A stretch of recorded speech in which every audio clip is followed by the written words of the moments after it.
What's up everyone on the internet? Thank you for making this video part today. I am so excited because we're finally in the month of February, which means it's time to talk about romance. And to start things off, we'll be taking a look at a film that I thought I'd never watched in my whole life, The Time Traveler's Wife. This movie came out back in 2009 and it's actually based off a book, and funny thing is, after 20 years, the book is finally getting a release, but we're here to talk about the movie.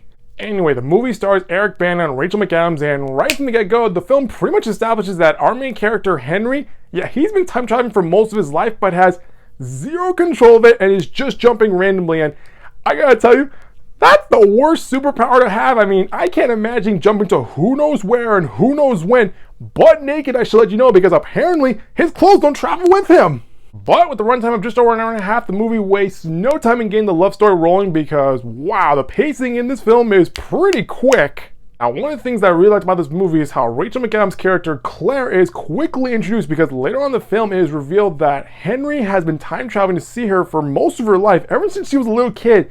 Now, while some see that as romantic, others like me just find that straight up creepy, but hey, it all works out. And what really sells this movie is looking at the struggles of maintaining a relationship with someone before adding a time travel aspect to it, and then you have a really interesting story. Because as the movie goes on, we see how it's not easy being in a relationship with someone who can disappear at any moment.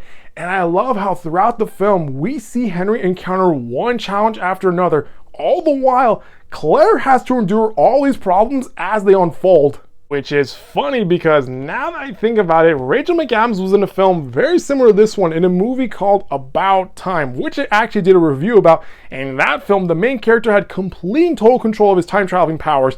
But anyway, going back to this film, while I have never read the book, and I'm pretty sure a lot of it was cut out for the movie, I'm a guy and romance really isn't my forte, but really looking at this movie, it should have been labeled The Time Traveler. Drop the wife and just call it The Time Traveler.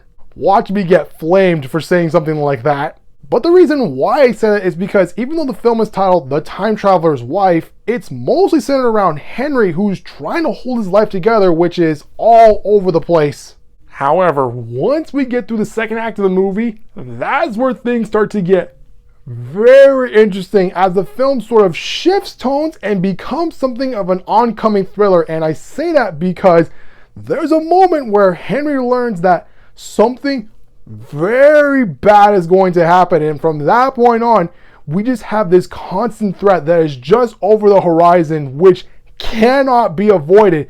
So going into the third act, we just have this tension that just keeps building and building and building up until we reach that pinnacle moment.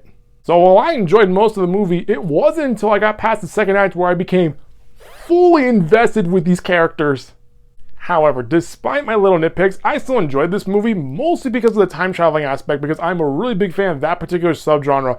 And while the story is pretty simple, adding a time traveling element just makes things more interesting. So if you're looking for something to watch during this time of year, maybe you should check out this film. Well, that's getting to it for this video, guys. That was my overall view for The Time Traveler's Wife. If you like what you saw, hit the subscribe button to get updates from this channel. I'll see you next time with a brand new video.